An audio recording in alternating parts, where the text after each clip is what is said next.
So now I'm going to ride this as well. And the sales guy is saying they have improved a lot in this BS6 variant. This is the classic 350. They have reduced the vibration, it seems. So I'm excited to ride this. Okay, first gear. Man, this is the bike, the flagship model of Royal Enfield, because of the way they have designed the handlebar, seating position. Awesome, man. The most comfortable bike. Whenever I sit on this bike and start riding it, I feel as if, man, I'm just sitting in a couch. That is how this bike is. So comfortable, so easy to handle. It's kind of a different riding experience altogether while I'm riding this motorcycle. See, initially I had a very bad opinion on this bike. I will tell you why. Because I had ridden this way back 3-4 years back, but that motorcycle was not in a good shape, the classic 350, and I had very bad experience with it. My cousin used to tell me all the time that, Madhu, this is an awesome motorcycle. You ride it once, you will get to know. You take this to highway, you know, the way you feel while you're riding this, that's a different experience. I was like, oh, boss, don't give me this crap.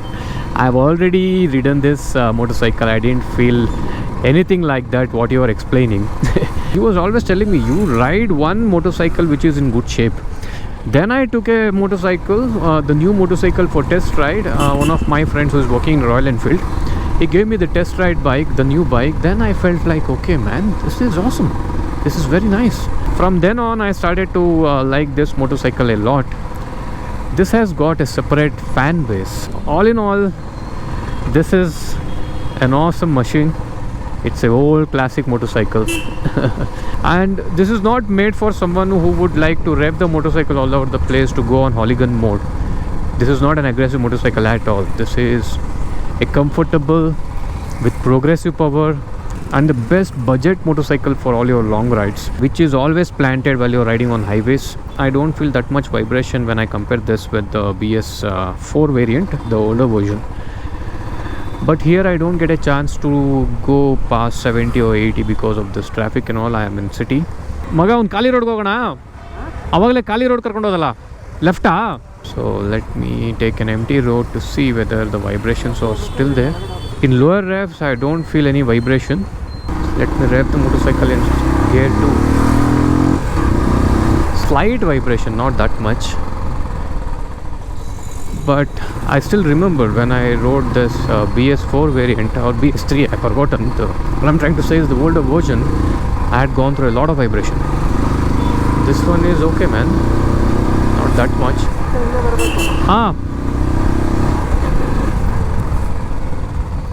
Vibration is still there, but they have reduced a bit. That's the major difference. Dead end. The previous version, like the old versions, they used to give the bike with the drum brake. Now it comes with the dual channel ABS. That's what I heard from the sales team. Man, nowadays ABS is must. I'm telling you, if you are going to purchase any motorcycle in the market, just go for the ABS motorcycles.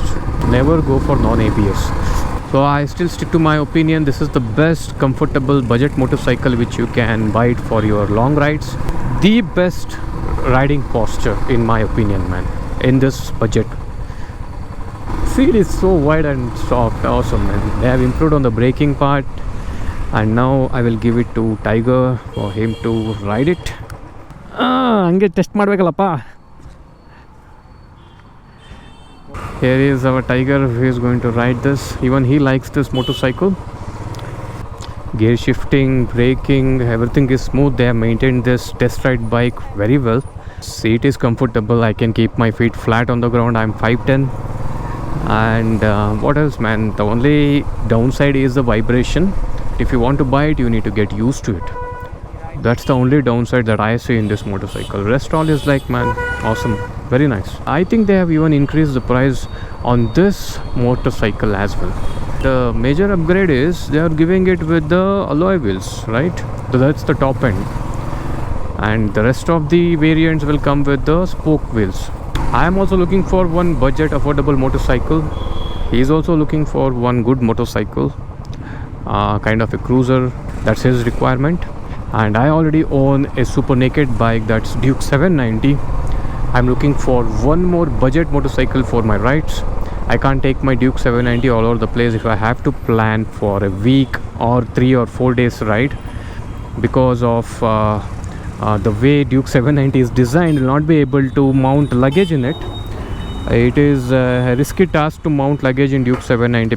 It is meant to just have fun riding it all the time, not to mount too much of luggage in it. So that is where I want this kind of a machine, where I can mount a lot of luggage for my long rides. If I'm going on 2 weeks rides or 1 week ride or whatsoever, I want to carry my camera gear, some other stuff na. See, there's a catch, guys. There's a lot of demand for Royal Enfield motorcycles. For this Royal Enfield Meteor, the waiting period is 3 to 4 months. Same goes to Himalayan, 3 to 4 months. Interceptor around 2 months. And the Classic, if they have this in the stock, they will give it in next 10 days. Oh, ಏನು ಗುರು ಹಂಗಚ್ತಾನ ಅವನು Kiladi. Before I end this video, I'll have to tell you the on-road price. The prices will be as per Bengaluru, and the prices will differ from state to state. So let me share you the price. Man, this is the price list that we have received from the sales team. It has got the information of all the bikes in Royal Enfield. I will do one thing. I will take a good picture of this price list and I will put it on the screen so that you can go pause and go through the price list. And thank you guys. I'm going to end this video now. Thank you for watching, and you will see me in my next video. Till then, take care. Bye bye. So Tiger, which one you liked? Priority is Meteor. How about Classic? Classic, I guess, we need to change the handlebar. Why? We need to lift it up. Oh, Lower side. no, you have to get used to it because you are used to Avenger 220, right? Not that actually. I mean, not like rising towards like this. Just little bit above. Little bit above. Okay, you want to raise the handlebars. That's the only thing. But this one you liked. We say that this is the one, priority one. Second, I will go with the Himalaya. But I like this, man. For you, you need to change the handlebar. For me, it's perfectly fine. But it depends on one's preference. But for me, that is comfortable. For you, this is more comfortable. So it's fine. And Himalayan is also very comfortable, I'm telling you. But that's their flagship model, right? That's there for over so many decades. Your priority wise in RE. If I plan for long rides and for off-road and all, this is the go-to bike. I will tell you why. They have the panniers as well. The boxes. Can you not fit those things to these things? I don't know, man. I don't know. You have to do a lot of modifications, I think. That pannier is meant for Himalayan.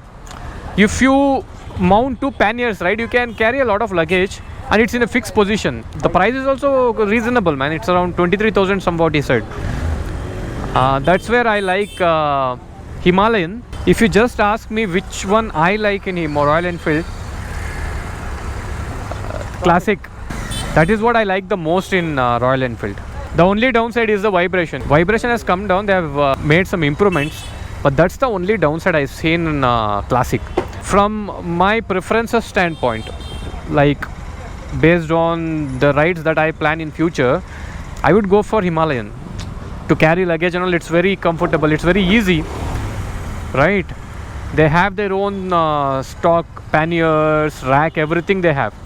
So we can go with it, and we can get some good discounts also on the deal. That is what he said on the accessories. RE has got a very good lineup of motorcycles. All kind of motorcycles. You get a variety of main options in Royal Enfield to choose. You are also getting confused somewhere down the line. See, this you have the cruising one. Classic is a very nice classic motorcycle to ride on highway, to go through very good riding experience. And Himalayan, you have it for off-road. Interceptor with more power, again you can do touring.